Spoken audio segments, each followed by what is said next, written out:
திருப்பூரில் திருமணமான 78 நாளில் குடும்ப பிரச்சனை காரணமாக ஒரு பெண் தற்கொலை செய்து கொண்டுள்ளார். அந்த பெண்ணின் மரண வாக்குமூலம் உண்மையெனில் சம்பந்தப்பட்டவர்கள் மீது கடுமையான நடவடிக்கை எடுக்கப்பட வேண்டும்.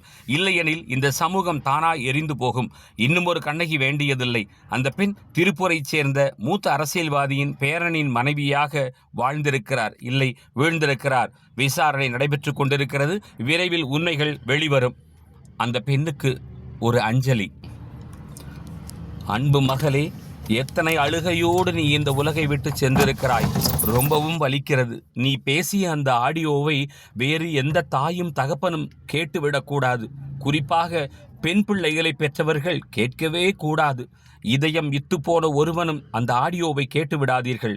ஒன்று மகளே, உன்னுடைய மரணம் ஆயிரம் மகள்களை தைரியமாய் வளர்க்க வேண்டும் என்ற எண்ணத்தை பெற்றவர்களுக்கு விதைத்துவிட்டுத்தான் சென்றிருக்கிறாய். ஆனாலும் என்ன பலன்?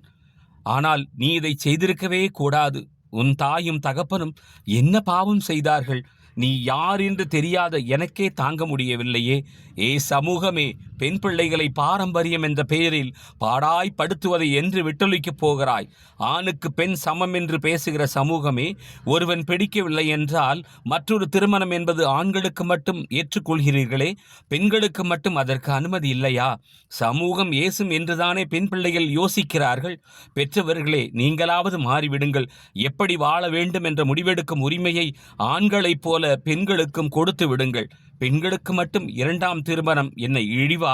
இல்லையெனில் இந்த சமூகம் அவர்கள் சாபத்தினால் அழிந்துவிடும். சமூகமே, இப்போதைக்கு அந்த பெண்ணின் ஆத்மா சாந்தி அடைவதற்காவது வேண்டிக் கொள்ளுங்கள்.